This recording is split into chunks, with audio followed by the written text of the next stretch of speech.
and then we're coming back the following week. Okay. So wonderful. So I wanna go back to what we were doing before. We were looking at the topic, how are you?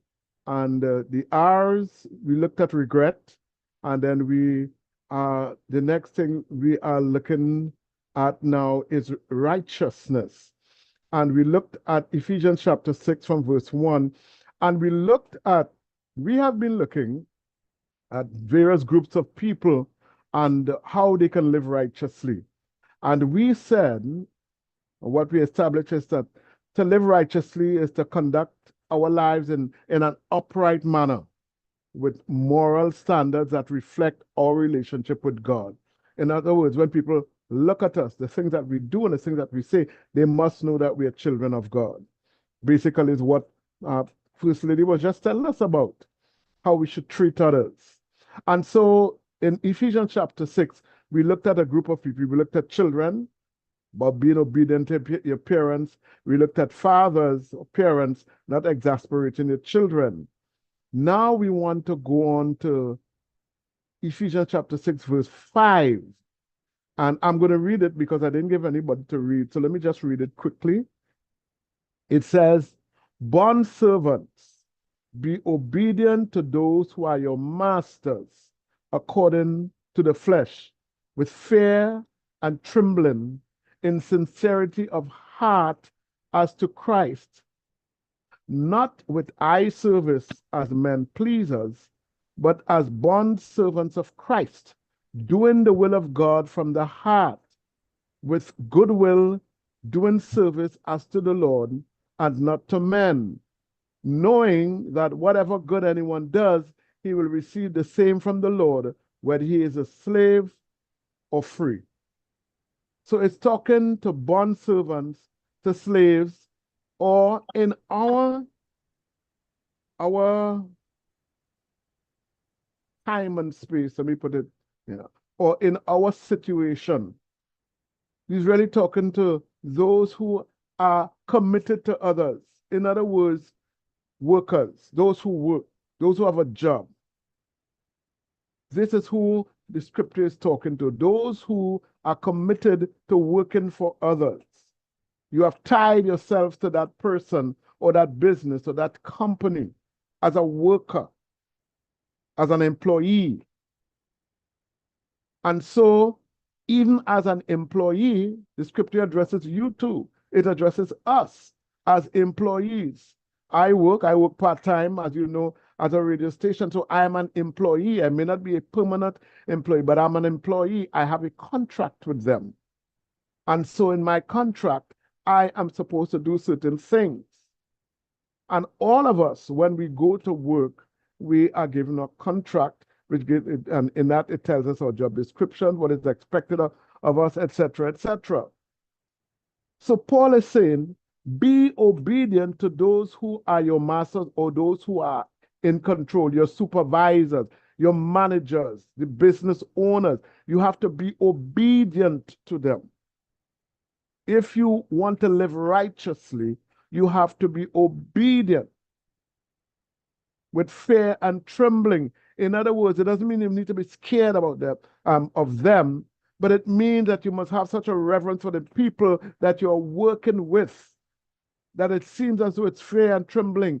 But what he is saying is, in fact, he went on to say, in sincerity of heart as to Christ. So what is he saying? He's saying, when you're working, work as though you're working for God. You see how Pastor Nicole always says now that she's working for God? She's employed by God. God is her employer. That's how we ought to think. That's how we ought to work. So we ought to work in such a way that we bring to the table integrity. People should not be able to point a finger at us and say that person is doing wrong, is doing X, Y, Z, and they claim they're a Christian.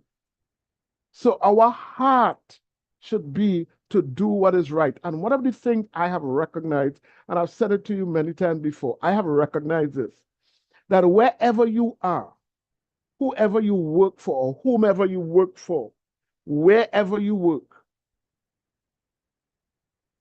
it is not just to do the things that you are employed to do. It is not just for your skills. God planted you there so you can be his representative wherever you go. Whether you're working as a nurse or a doctor in your hospital, it is not just to take care of people and their physical needs. You might be able to speak a word of comfort. You might be able to give a word of encouragement. And we're not talking about taking up a Bible and preaching, you know. God has placed you there. He has given you the skills and the ability and the qualification to get you into there so that you could represent him. And you represent him by being a good employee. People must look at you and say, hey, this company is better because this person is working there. Can they say that about you? So I want to ask you some questions. And I want you, as though you're filling out a questionnaire, I want you to answer for yourself. And you can stop me at any time if you want to ask a question or make a comment. So let me ask you this. Most of us here are working, huh? Question number one, as an employee, do you report to work on time and start your work on time? That's a yes or no.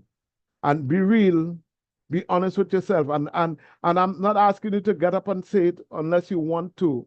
I'm not asking you to put your hand up unless you want to. But my question to you is, do you report to work on time? Are you early for work? And when we say report to work on time, I don't mean that if you are supposed to start to work for 8 o'clock, that you reach your work for 8. No, because you cannot reach your work and start to work at the same time. You must reach before.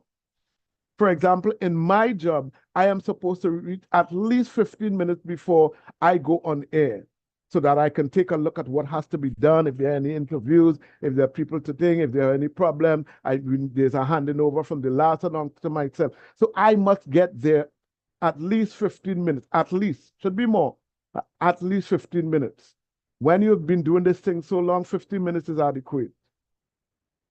Do you report to work on time or start to work on time? Or do you, when you go in the morning, you have to go and make some tea, you have to go and make some coffee, you have to have breakfast, you have to organize yourself, you have to go in the ladies' room. I'm not saying ladies, because men, you know, we different. We are different. But you have to go in the ladies' room and fix up your hair, make sure your hair is looking good, your clothes is looking good. Do you do all that before you start to work? That is robbery. You're robbing your employers of their time. You need to report to work on time, that is before time, so you can start to work on time. So that's question number one. I pause for a second. Is there anybody wants to say anything? Make a comment? Yes, no? You want to say ouch? Okay, First Lady all will tell me. I can't see, so I don't know. I'm just Dr. Richard, First Lady, her hand is up. First Lady, let me hear you. Dr. Richard, I'm so enjoying this teaching, and I'll tell you why. Again, it brings that confirmation that our Father is calling us to separate ourselves and to be different, and for that light to shine. It is such a truth, and I can't help but just say, Father, just receive the praise, because He's really calling out His people. He's looking for his people, and everything that we do. And you're right, Dr. Richards. Well, you know, where I work, I would go like an hour before because of my responsibility as the office manager. But it is a truth. You would see people come to work 7:45 or 7:50, and they have to go and get their breakfast. They have to go and so we do everything but start on time. And not everybody, I may be saying it, boldly, but it is so true. And you're right, we start at a particular time. We don't start 5 past the hour. You start at a particular time. And it's the same thing, Dr. Richards, when we finish work. People think that as a manager, I had to deal with that. You're working and you're supposed to finish at 4 or 5, but you're walking through the door at 4 o'clock. That's crazy. You close off at your desk. and you finish your work at 4, and then you clear up your whatever, and then you're supposed to be leaving after 4. How could you walk out the office at 4 o'clock? It means then that you didn't really work your full 8 hours. I just thank God for this. This is really powerful. And again, it's just confirmation that our Father is calling us to separate ourselves and to be different from everybody else. This is just powerful. Yeah. And I'll Thank you, tell you something Jesus. else.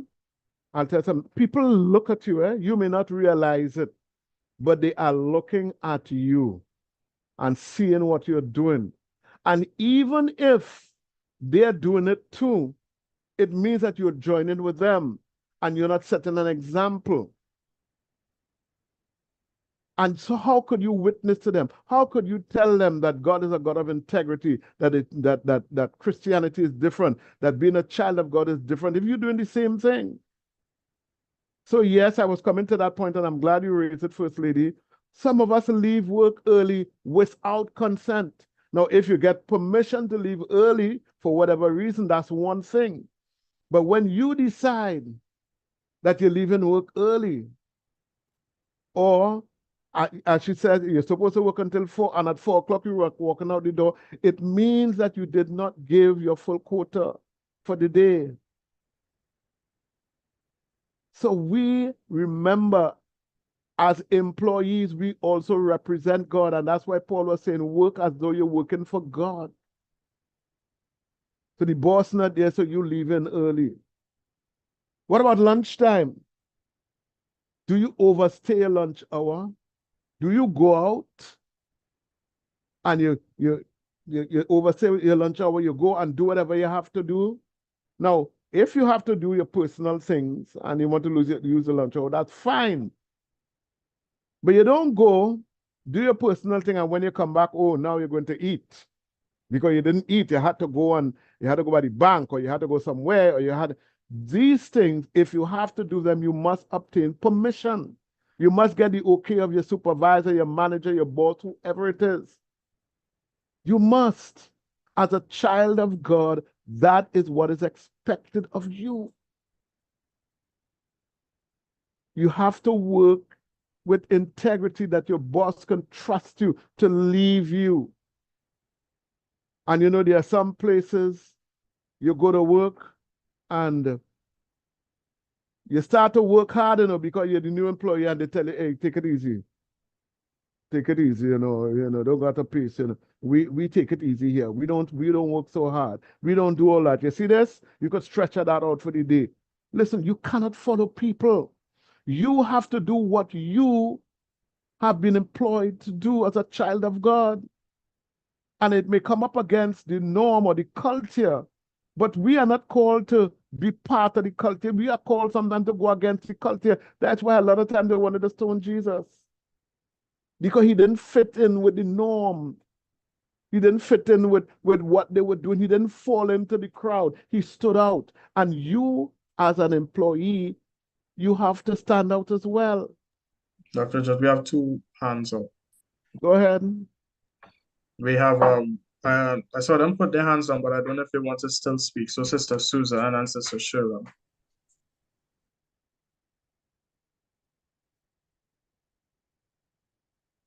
Anybody? All right, they can unmute now. Hi, good night. Hi. Sister Susan here. I just wanted to say, I have a problem on work like this, right? I have to start a work at 8. So I want to know if Robin, or whatever, I had to start a work at 8, but I would reach there at 7:30, right? And then the person to open the office come in after 8. So then I have to rush and start a work to finish for the rest of workers to come in to open the establishment, right? So I have a problem with that. You have no control over that. You have no control over that. Have you spoken to the person? Is it something that you can talk to them about and let them know?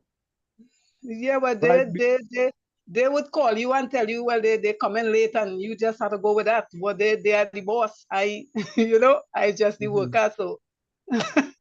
Or they're the boss. Well, you see, if you have no control, we are talking about people who are deliberately taking time or stealing time.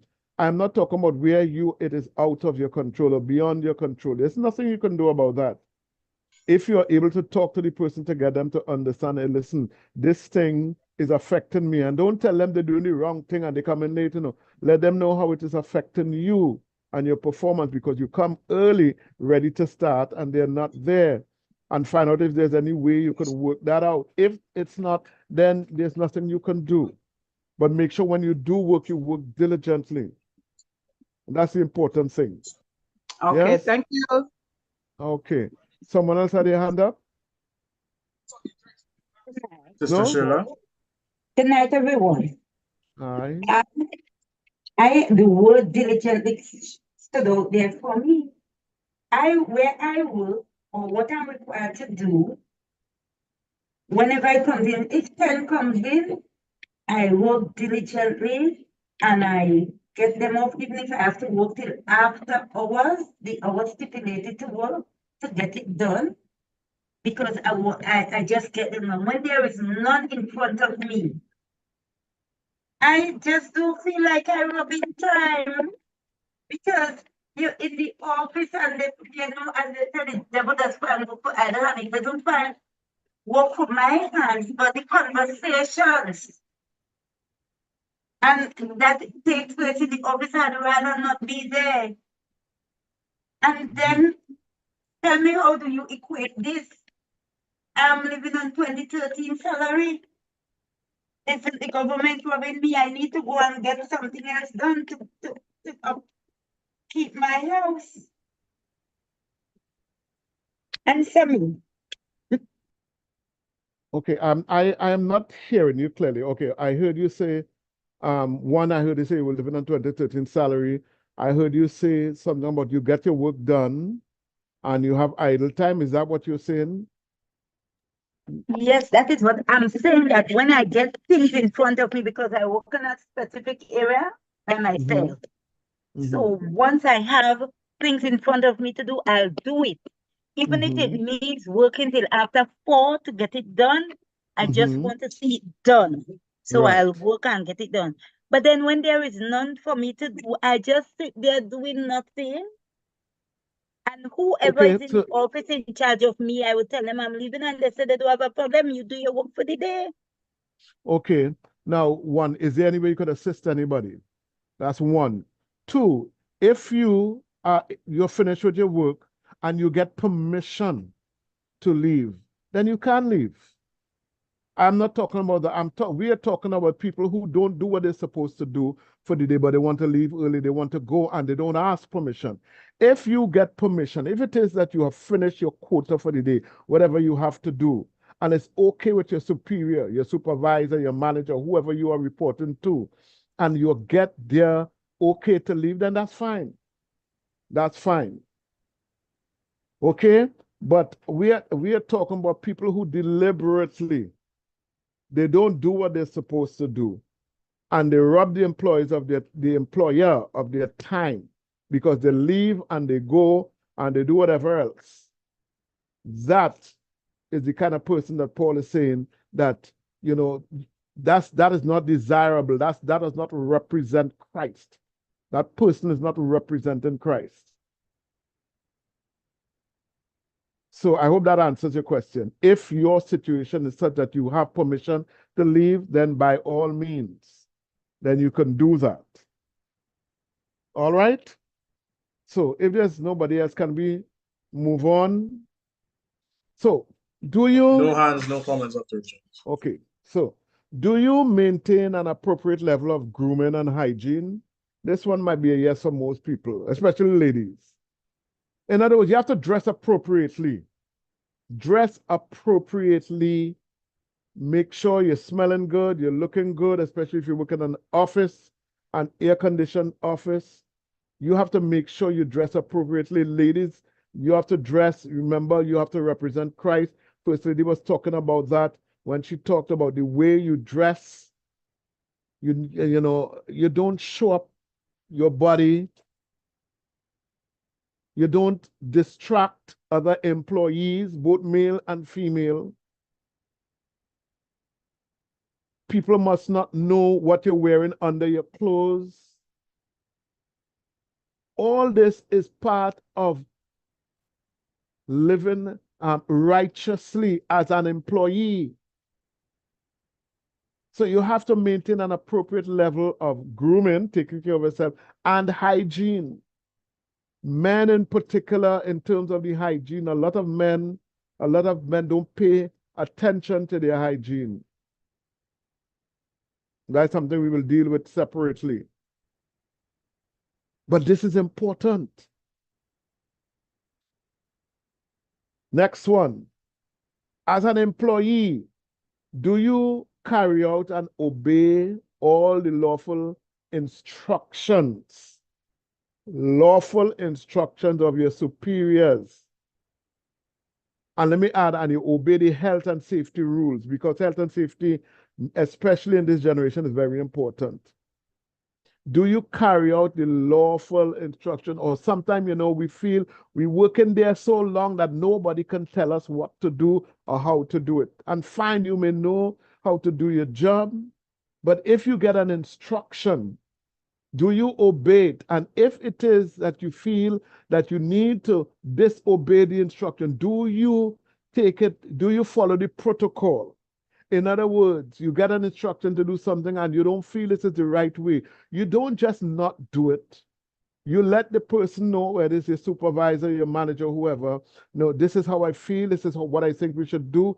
And if it is, they say you can still do it, you should still do it. There's something called comply and then complain. You comply, you do what you're supposed to do, unless, of course, it's a safety hazard or a health hazard or some sort of hazard.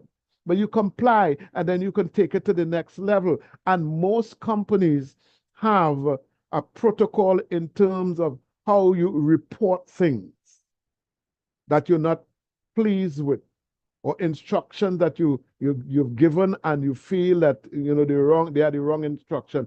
Most companies have that protocol. They have that policy, they have procedures.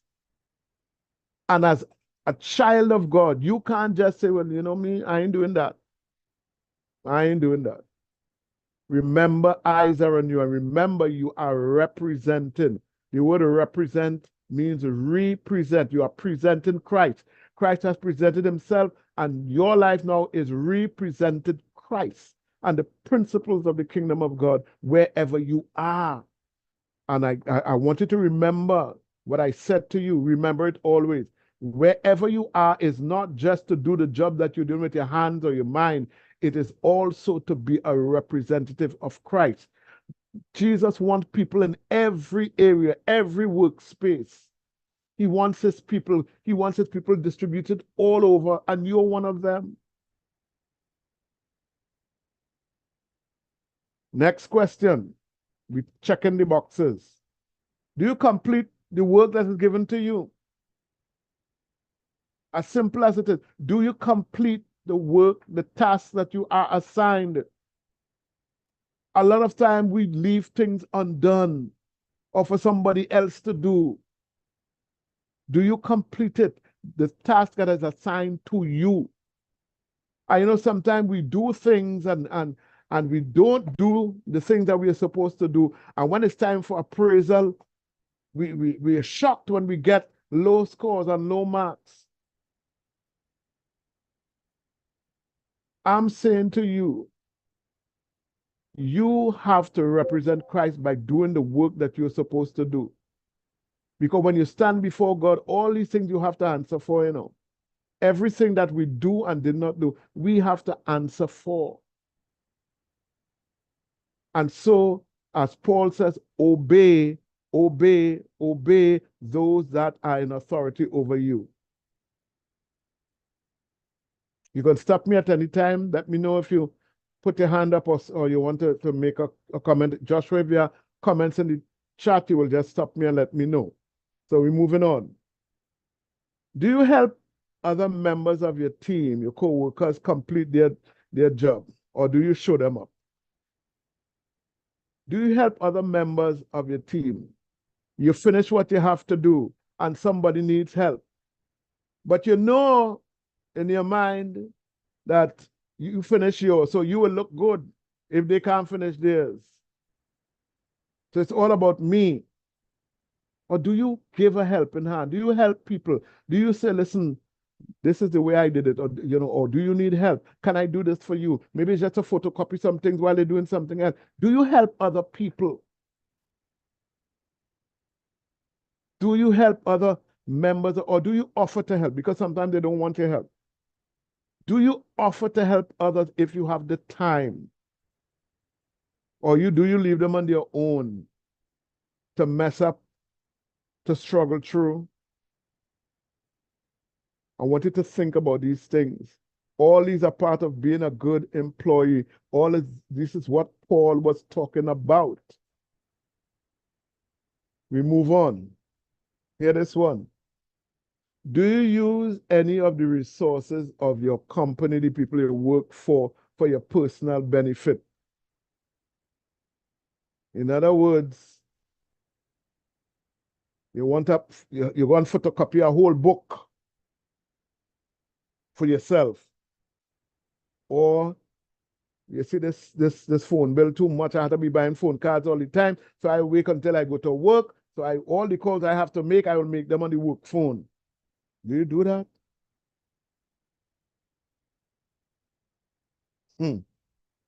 Or you ain't making any tea home, breakfast. You're making sure that breakfast is at work. You're not going to have breakfast at home. Nah. They have a kitchen and they provide things. And that is quite okay because it's providing for you, but you overdoing it. You're making sure that you don't have to buy any tea or coffee or whatever it is you make that you use for breakfast.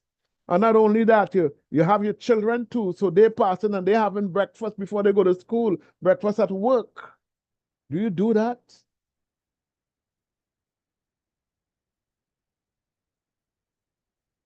I pause because I know it might be hitting home to some people, but we have to look at all these things.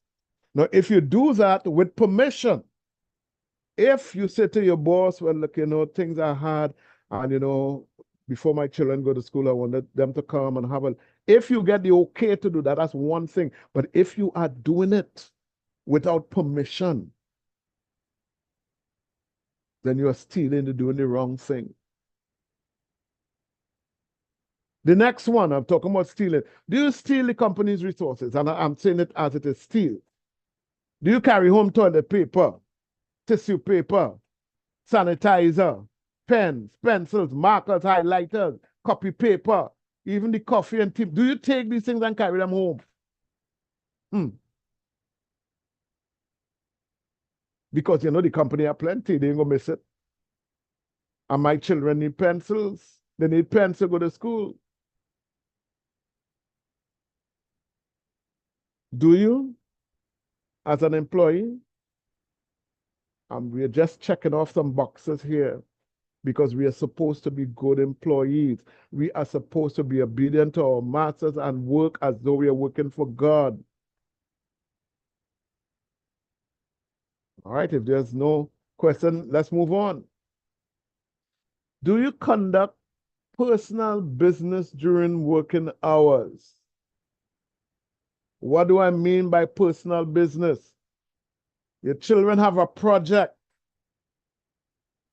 and you have no time to do it at home, or you're doing it for them there, or they had to do research and all these things, and you're doing it when you're supposed to be working on the internet, looking for this and looking for that, and how to make this and how to make that. Do you do that? Or maybe you are studying and you have papers to do, and you have to you have research to do. And instead of doing it when you go home or in your own time, while you're supposed to be working, you're doing your research online.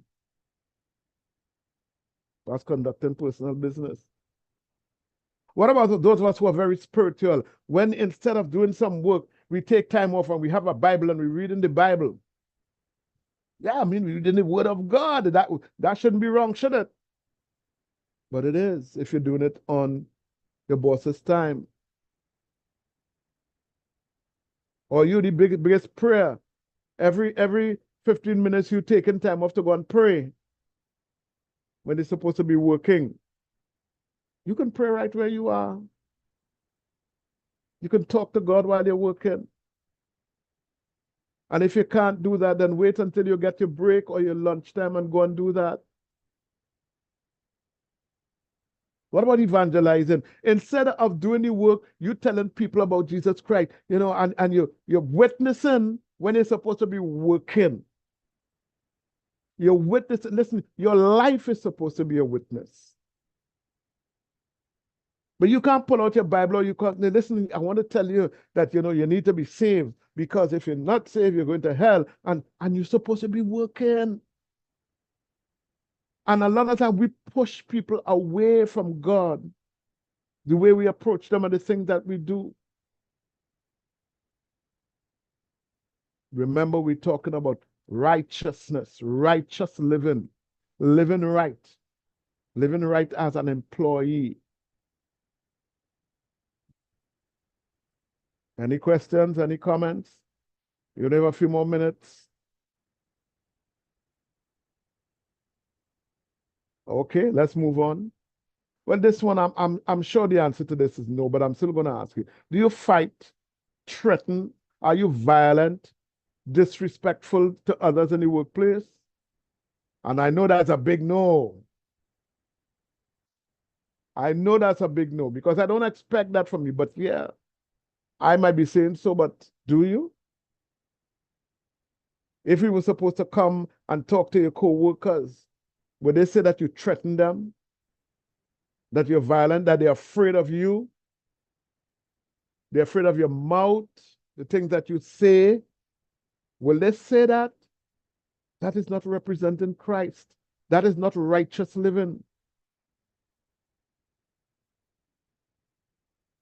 Let me just give you a couple more and then we will end tonight. Do you engage in actions that could be considered a conflict of interest? In other words, what can be a conflict? You're working in a hairdressing salon for somebody, but you're telling them, listen, I could do this for you cheaper, if you come by me. So you're soliciting, you're going against your employers. People who come in to do things, whether it's that is just one example. You're telling them, listen, I could get this for you cheaper. You don't have to come here. Now, I want you to understand, if you're doing that for your personal gain, that's one thing. If it is you genuinely want to help people, because I remember the vehicle that we're driving now,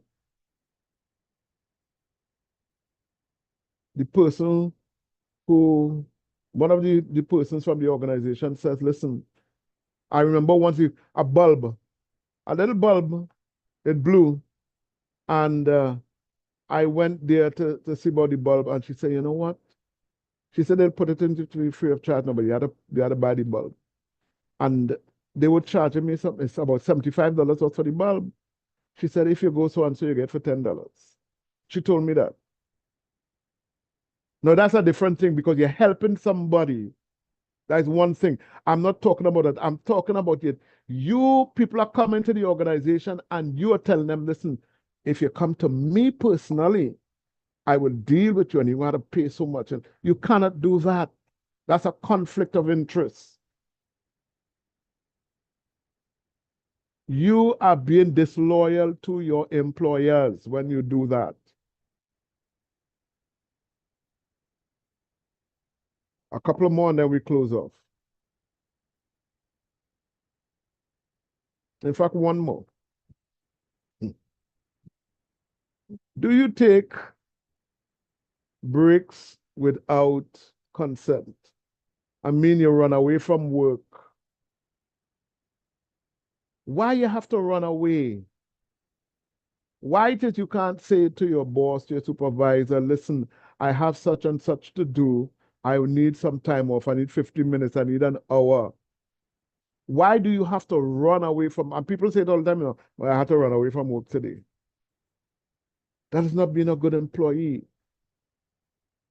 Now, if you have, again, remember I said without consent, if you have a relationship with your boss, with your superiors,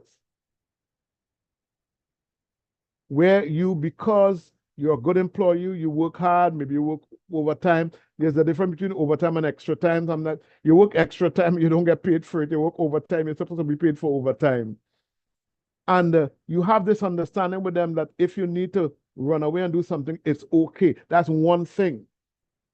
But I'm talking about people who, the term run away. You tell somebody, hey, cover for me now. I'm going downtown to get something. You don't do that.